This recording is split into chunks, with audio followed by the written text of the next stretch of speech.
प्रभातखबर.com, विश्वास वही, रफ्तार नहीं। नमस्कार, प्रभात खबर प्राइम बिजनेस में आपका स्वागत है। मैं हूं प्रीतीश दहाय।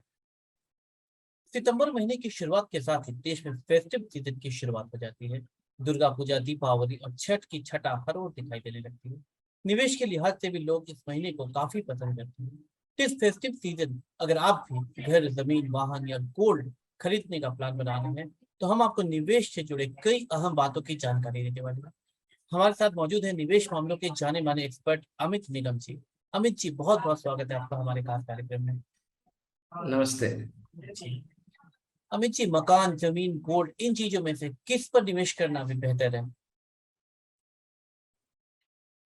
देखिए, इस समय जो निवेश करना है तो आपको अपनी सबसे पहले अपनी रिक्वायरमेंट के हिसाब से निवेश करना चाहिए। जी।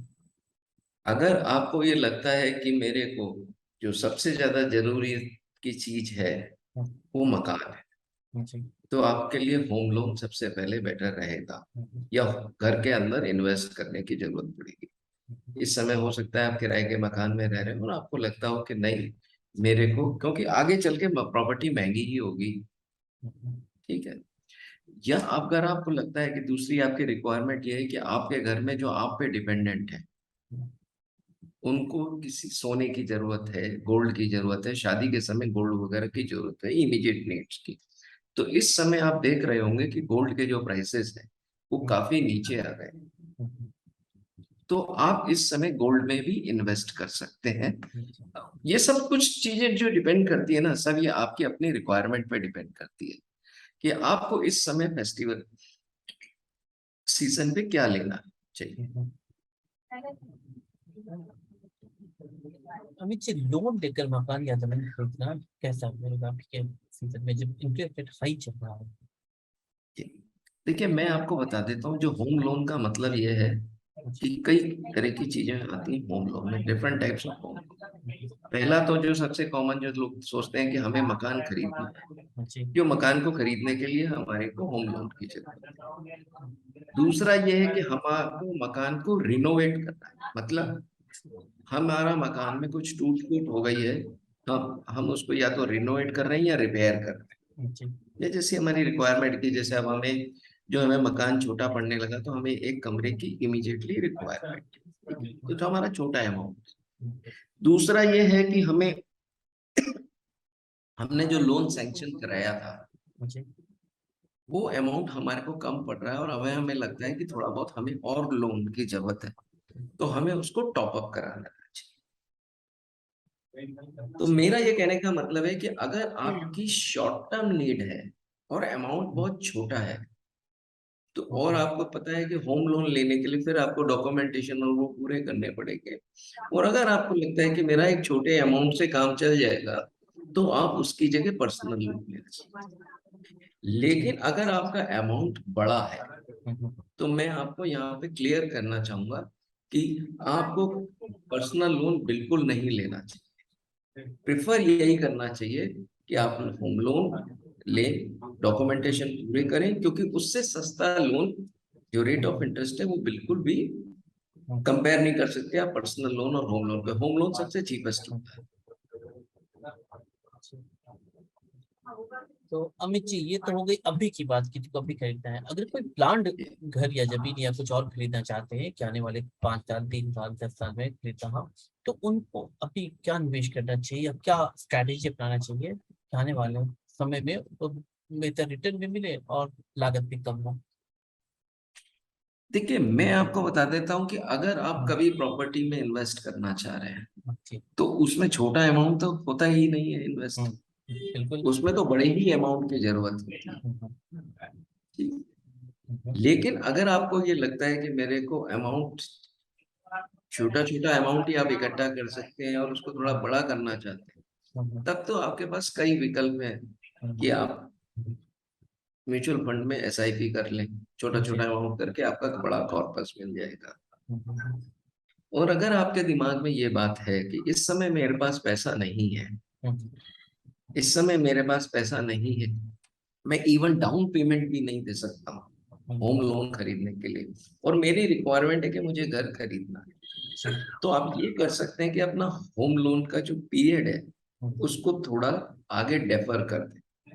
और जो आपको लगता है कि हाँ आगे मेरे को डाउन पेमेंट कल एक्स अमाउंट देना है, तो उसके लिए आप थोड़ा थोड़ा पैसा जो आपके पास इस समय आप बचा सकते हैं वो इकट्ठा करके आप अपना डाउन पेमेंट का पैसा बना सकते हैं। और फिर आगे चल के आप उसको होम लोन ले सकते हैं, क्योंकि होम लोन के लिए आपको बड़ा लोन लेना पड़ेगा। एक है कि पैसे इकट्ठा कर सकते हैं, एक है कि एसआईपी करके आने वाले समय के लिए हाँ एक पूंजी जी जमा कर सकते हैं। जी। अमित जी, हाउसिंग लोन लेकर घर खरीदने में क्या परेशानी हो सकती है? आमतौर पर क्या परेशानी आती है? देखिए सबसे इम्पोर्टेंट चीज है कि होम लोन जब भी आप लेने जाएंगे तो उसमें डॉक्यूमेंटेशन की काफी रिक्वायरमेंट होती है। ठीक है, तो कई लोगों की एप्लीकेशन फर्स्ट इंस्टेंस में ही वो खारिज हो रिजेक्ट हो जाती जाती है। है। क्यों हो जाती है? आपने डॉक्यूमेंटेशन पूरे नहीं किए, या आपका जो प्रोफाइल है वो जो लोन देने वाला है, उसका जो रिक्वायरमेंट है उसके प्रोफाइल की जिनको वो लोन देता है वो मैच नहीं करता। आप समझ रहे हैं? उसके अलावा क्या दिक्कत आती है कि आपको रिक्वायरमेंट है 50 लाख की, सैंक्शन हुआ आपका 30 लैक्स, सैंक्शन आपका हुआ 30 लैक्स, तब आप क्या करेंगे? तो आपके लिए ये दिक्कत हुई। दूसरी चीज, आपके पास इंटरेस्ट रेट के डायलेमा भी होता है कि मैं फ्लोटिंग रेट में इंटरेस्ट लूं पे लोन लूं या फ्लैट रेट में इंटरेस्ट लूं। ठीक है, जिन्होंने फ्लोटिंग रेट में इंटरेस्ट ले रखा होगा और इस समय होम लोन का रेट अगर इंक्रीज हो गया तो उनका ज्यादा ईएमआई देनी पड़ेगी। सपोज आज आपने कह दिया कि नहीं यार होम लोन ज्यादा, मैं फिक्स्ड वाला ले लेता हूँ, और कुछ सालों बाद, क्योंकि तो बहुत लंबे अवधि का होम लोन होता है, और इंटरेस्ट रेट गिर गया, तो ये एक डायलेमा होता है कि मैं कौन सा इंटरेस्ट, ये दिक्कत आती है। फिर एक दिक्कत ये आती है कि आपकी प्रॉपर्टी की वैल्यूएशन आपके हिसाब से वो सपोज 70 लाख की है या 50 लाख की है, बट जो लोन देने वाला वो कहता है नहीं ये 70 लाख की नहीं है, ये तो 50 लाख की है मेरे हिसाब से। तो वो वैल्यूएशन में जो डिफरेंसेस हो जाते हैं between your valuation, you got your valuation and the property valuation. उसके अलावा मैंने जैसा कि आपसे पहले भी डिस्कस किया कि डाउन पेमेंट, जो डाउन पेमेंट की रिक्वायरमेंट है वो आप मीट नहीं कर सकते, क्योंकि कुछ फाइनेंशियल इंस्टीट्यूशन 10% 15% पे डाउन पेमेंट लेते हैं, लेकिन कुछ जो बैंक से सरकारी बैंक से उनके यहाँ हो सकता है रिक्वायरमेंट ज्यादा हो, वो 20% या 25% आपसे डाउन पेमेंट की रिक्वायरमेंट है, और वो इस समय आपके पास नहीं, तो ये भी एक दिक्कत आ सकती है। तो ये सब सारी चीजें दिक्कतें आती है होम लोन में। Amit ji, as an expert, जी जिनका इनकम कम होता है, लो इनकम प्रोफाइल वाले लोग या मध्यम इनकम प्रोफाइल वाले लोग, घर या फाइनेंस के लिए कैसे प्लान करें? क्या होना चाहिए उनका प्लान? देखिए, मैं आपको एक छोटा सा कैलकुलेशन बताता हूँ होम लोन के लिए। जी। ठीक है, होम लोन के लिए जो भी आप प्लान करते हैं, और अगर आपने सपोज आज आपकी किस्त आ रही है जो ईएमआई जैसे हम कहते हैं, मंथली किस्त आ रही है 20,000 रुपये। ठीक है, 20,000 रुपये किस्त आ रही है और आप करीब 7.5-8% के करीब उसको इंटरेस्ट दे रहे हैं। तो आप एक छोटा सा, मेरा एक सजेशन रहेगा कि इसका 1/10 ऑफ द अमाउंट कि आप एक एसआईपी भी चालू कर दीजिए। मतलब 20,000 अगर आपका लोन है तो आप 2,000 रुपए की एक एसआईपी शुरू कर दीजिए। और अगर आप एक्सपेक्ट कर रहे हैं कि मेरी जो एसआईपी रिटर्न है वो 15% आएगी, तो आप ये देखिएगा कि जब आपके 25 साल पूरे होंगे होम लोन के, तो जो अमाउंट आपने पे किया है एज एन ईएमआई, जो आपने एमआई का टोटल अमाउंट पे किया है इंक्लूडिंग प्रिंसिपल एंड इंटरेस्ट, वो आपके जो एसआईपी का अमाउंट है वो काफी हद तक नियरर टू दैट अमाउंट होगा। मतलब जो आपने पे किया है वही का वही आपको एसआईपी के जरिए मिल जाएगा। मतलब आज से 25 साल के बाद वो घर एक तरह से हाँ फ्री ऑफ कॉस्ट हो गया। हाँ, एक तरीके तो मेरा ये आपको है कि देखिए इस समय आप होम लोन तो ले ही रहे हैं 20,000 का, लेकिन साथ में अगर उसी के पैरेलल एक 1/10 ऑफ द अमाउंट कि मैंने आपसे ये सजेस्ट किया है, वो एक अच्छा खासा कॉर्पस बन जाएगा अगर आप 15% की सीएजीआर लेते हैं। तो जो आपका कॉर्पस बनेगा और वो लोन अमाउंट होगा प्लस माइनस थोड़ा बहुत अमाउंट हो सकता है, that will be equivalent to your the amount which you have paid including your principal and interest. बिल्कुल, यानी कि इस तरीके से आप प्लान कर सकते हैं हम लोग। हाँ, ये एक मध्यम आय वाले के लिए जिनका अपेक्षाकृत कम होता है उसके लिए बहुत बेहतरीन प्लान है कि उनको जी इंटरेस्ट देना ही है, अगर उसके साथ साथ 2,000 रुपये वो प्रीमियम भर देते हैं 25 से जी 30 सालों के बाद, जो वो मूलधन लगाए हैं वो पैसे वापस आ जाएंगे। जी जी जी, हाँ, आपकी एडवाइस से कई लोग बहुत लाभान्वित होंगे। जी अमित जी, मैं बात करता हूँ गोल्ड की। फेस्टिव सीजन किसकी? चल रहा है, गोल्ड की, सोने की। गोल्ड। हाँ हाँ, फेस्टिव सीजन में सोने की खरीद बहुत बढ़ जाती है और अभी जी ऑल टाइम हाई से काफी लो चल रहा है गोल्ड रेट। तो जी। ऐसे में अभी सोना खरीदना भविष्य के लिए कितना बेहतर रहेगा? देखिए, हम आपको ये बताएं कि हिंदुस्तान में गोल्ड की इम्पोर्टेंस साइकोलॉजिकल और बिहेवियरल बहुत इम्पोर्टेंस है, जी। और हम ज्यादातर फिजिकल लोन गोल्ड खरीदने की कोशिश करते हैं। हम्म, लेकिन मेरी एडवाइस आपको ये रहेगी हम्म, कि अगर आपका गोल्ड है हम्म, और अभी आपको फिजिकल गोल्ड की अभी जरूरत नहीं है, हम्म, तो आपके पास गोल्ड में पेपर वाला जो गोल्ड है वो हम्म, खरीदने के लिए हम्म, आपको जाना चाहिए। हम्म, आप समझ गए मेरी बात? हम्म, गोल्ड के म्यूचुअल फंड्स भी हैं, लेकिन हम्म, सोवरेन गोल्ड बॉन्ड आपने नाम सुना होगा, जो गवर्नमेंट टाइम टू टाइम, उसमें आपको निवेश करना चाहिए। क्यों? उसके कई फायदे हैं। पहला फायदा ये है कि आप एक छोटे अमाउंट से भी उसमें एक निवेश कर सकते हैं। दूसरी चीज, जो उस पे आपको रिटर्न मिलती है वो 2.5% रिटर्न भी मिलती है। वैल्यू तो आपकी बढ़ती है, जो गोल्ड की बढ़ती ही बढ़ती है। जैसे सपोज आपने 10 ग्राम्स खरीदा, ठीक है, सोवरेन गोल्ड, तो जितने का आपने खरीदा उसमें आपको 2.5% रिटर्न मिलता है। रिटर्न आपको लगेगा बहुत कम है, प्लस उसकी वैल्यू भी बढ़ती है। इसके और दूसरे फायदे क्या है कि आपको क्या है, अगर आपने घर में गोल्ड रख रखा है तो या तो आप लॉकर में रखेंगे हम्म, या फिर आप घर में जी। रखेंगे, तो दोनों में रिस्क है। वहां आपको पेमेंट करनी पड़ रही है उसको मेंटेन करने के लिए, लॉकर को, और इधर आपको अपनी सिक्योरिटी की में। वहीं अगर पेपर में गोल्ड है तो आपको सेफ्टी की कोई जरूरत ही नहीं। आप समझ रहे हैं? तो जिनको बिल्कुल। गोल्ड में लगता है कि मुझे इन्वेस्ट करना चाहिए, उनके लिए सोवरेन गोल्ड बॉन्ड जो गवर्नमेंट ऑफ इंडिया है, वो उसमें निवेश करना चाहिए। मेरे हिसाब से वो ज्यादा बेटर रहेगा। हाँ, सोवरेन गोल्ड बॉन्ड का निवेश हमेशा से बेहतर रहा है। इसके अलावा जी कई लोग होते हैं जो ऑर्नामेंट्स बनवाते हैं, कई लोग होते हैं जी सोने के सिक्के खरीदते हैं, कुछ लोग बिस्किट्स भी जी खरीदते हैं सोने के। जी। तो इन तीनों लिहाज से ज्यादा बेहतर क्या होगा खरीदना? देखिए, ज्यादा बेहतर तो मैं वही आपको कहूंगा कि मैं तो फिर वही पेपर के लिए हाँ, फेवर में हूँ। बिल्कुल। तो ठीक है, इन तीनों में अगर उस सिलेक्शन करना हो। तीनों में अगर आपसे सिर्फ टॉप प्रायोरिटी आपकी वही रहेगी। सेकंड, उसमें आपको वो भी तो नहीं देना है, मेकिंग चार्जेस भी तो नहीं देने हैं, वो भी तो आपके पैसे बच रहे हैं। जी, सबसे कल बड़ा अगर आप एडवांटेज गोल्ड है। कॉइन लेंगे, है ना, तो गोल्ड कॉइन में भी आपके चार्जेस कम लगेंगे मेकिंग, और जो ऑर्नामेंट्स उसमें तो आपको मेकिंग चार्जेस एक्स्ट्रा देने ही पड़ेंगे। तो इसलिए जो टॉप प्रायोरिटी है वो सबसे पहले तो पेपर वाला गोल्ड खरीदिए, सेकंड है आपने गोल्ड कॉइन्स खरीद लिए, और तीसरा नंबर है फिर ऑर्नामेंट्स पे। उसका कोई, क्योंकि वो तो लेडीज के लिए और सब के लिए बहुत ही एक इमोशनल है कि उसका कोई मॉनेटरी वो बेनिफिट्स नहीं है, बट उसके अदर बेनिफिट्स तो है ऑर्नामेंट्स के। अमित जी, 24 कैरेट गोल्ड 10 ग्राम की कीमत 50,020 रुपए हो गई है, आज की ये रेट है। तो जी, आने वाले समय में क्या सोने में के रेट में और गिरावट आएगी या सोना चढ़ेगा? देखिए, ये सब चीजें बहुत चीजें फैक्टर्स पे डिपेंड करती हैं जी। कि क्या आगे इन्फ्लेशन रहने वाला है, क्योंकि इसको इन्फ्लेशन के अगेंस्ट सिक्योरिटी माना जाता है।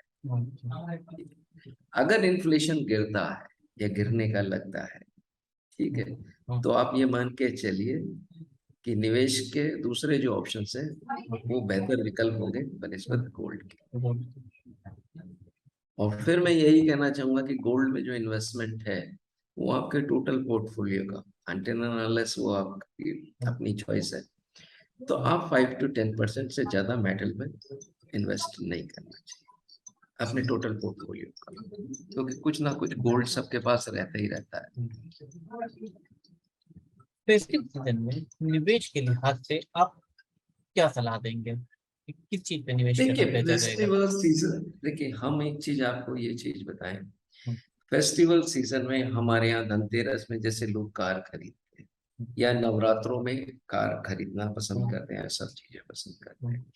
तो अगर आपके पास अपना पैसा है तब तो कोई दिक्कत ही नहीं है, ठीक है, कि वो आपको, देखिए हर आदमी चाहता है कि मैं निवेश करूं, ये कोई चीज खरीदूं। तो जनरली क्या होता है कि कई बार लोग क्या करते हैं कि पर्सनल लोन ले के उन चीजों में निवेश कर देते हैं, खरीद लेते हैं। मेरा यहाँ पे ये आपको सजेशन रहेगा, instead of going from personal loan to buy this, go for means car loan, home loan या गोल्ड लोन, इस तरह की चीजें से आप लोन लें जो एक तरीके से कैटेगरी के होते हैं, उनको लोन लें। और जो और छोटा अमाउंट है तब आप पर्सनल लोन पे जाएं, अदरवाइज ज्यादातर आप जितने भी इक्विपमेंट फाइनेंसेस है आप उनको इक्विपमेंट फाइनेंस को आप उससे फाइनेंस कराइए, फाइनेंशियल इंस्टीट्यूशन। चाहे आपको वॉशिंग मशीन लेनी है, चाहे आपने कार लेनी है, या आपने कोई भी गुड्स लेना है, वाइट गुड्स लेना है, कुछ भी लेना है, तो आप उसके लिए मेरे हिसाब से जो सिक्योर्ड लोन से उसकी तरफ ज्यादा प्रेफर। अमित जी, आपने भी म्यूचुअल फंड की बात की थी, तो एक सवाल मैं पूछना चाहता हूँ उससे रिलेटेड कि जी कोई प्लान वे में इन्वेस्टमेंट करना चाहता है कि आने वाले 10 साल 15 साल में कोई फिक्स प्लान है कि मैं घर लूंगा या जमीन लूंगा, उसके लिए अभी तक कोई बचत करना चाहता है, तो बचत एफडी या रेकरिंग अकाउंट या म्यूचुअल फंड, इन तीनों में से क्या बेहतर रहेगा? देखिए हमेशा से मैं आपको कहूंगा कि अगर आपका होराइजन 10 इयर्स प्लस है, जी। अगर आपका होराइजन 10 इयर्स प्लस है, तो फिर तो आपको म्यूचुअल फंड में इन्वेस्ट करना चाहिए और आपको डरने की जरूरत नहीं। जो पास ट्रेंड देखे गए हैं जिसमें 10 इयर्स के ऊपर में नेगेटिव रिटर्न्स के चांसेस बहुत कम है, और अगर आपका लॉन्ग टर्म है तो आपको इक्विटी म्यूचुअल फंड्स में एक्सपोजर लेना चाहिए।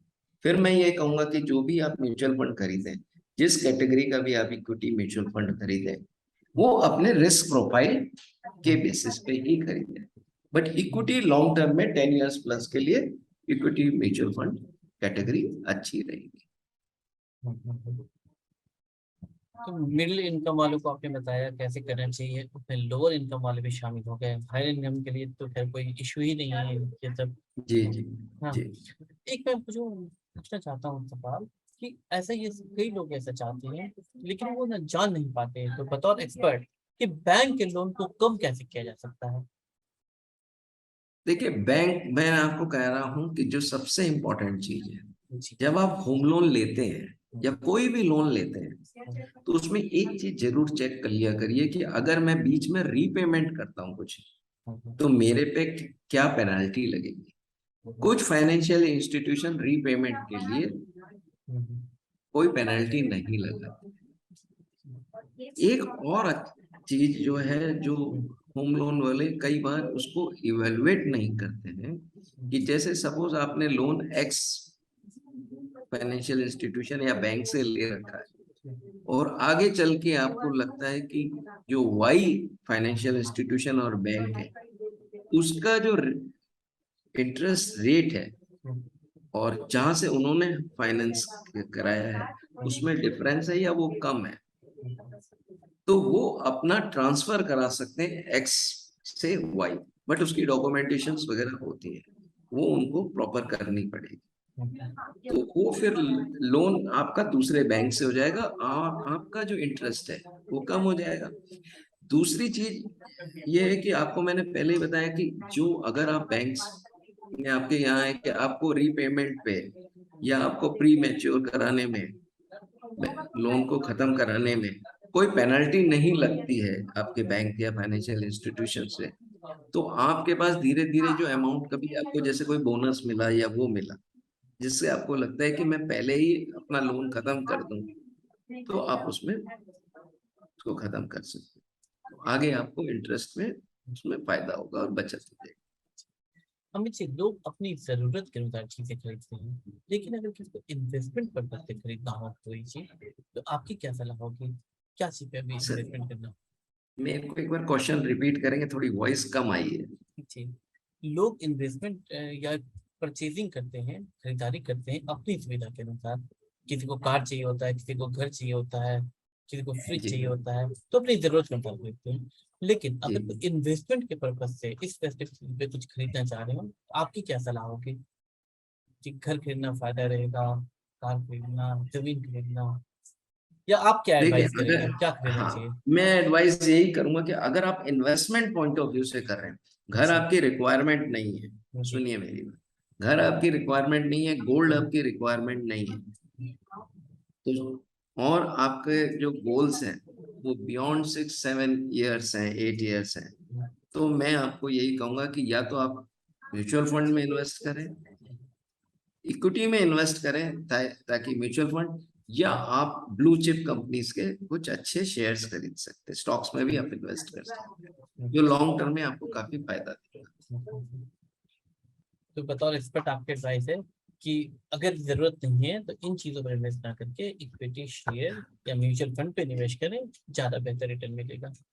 हाँ इक्विटी में आप म्यूचुअल फंड के थ्रू, या क्योंकि ज्यादातर लोग रिस्क नहीं, उनको नॉलेज नहीं होती, तो डायरेक्ट स्टॉक में नहीं जाके आप म्यूचुअल फंड में भी कर सकते हो। और जिनको लगता है कि उनको स्टॉक्स में नॉलेज है, तो वो अच्छी कंपनीज या अच्छे स्टॉक्स में भी इन्वेस्ट कर सकते हैं, बट उसके लिए नॉलेज की जरूरत तो कुल मिला के लोगों को इन्वेस्टमेंट करना चाहिए वाई पॉइंट से, खुले दिमाग पे, और अपने सब चीज देख करके। है। जी जी अमित जी, मेरे साथ आज इतना ही देश दुनिया के तमाम खबरों के लिए जुड़े रहे प्रभात खबर डिजिटल के साथ। अमित जी, आपका हमारे साथ जुड़ने के लिए बहुत बहुत धन्यवाद। प्रभात खबर .com, विश्वास वही, रफ्तार नहीं।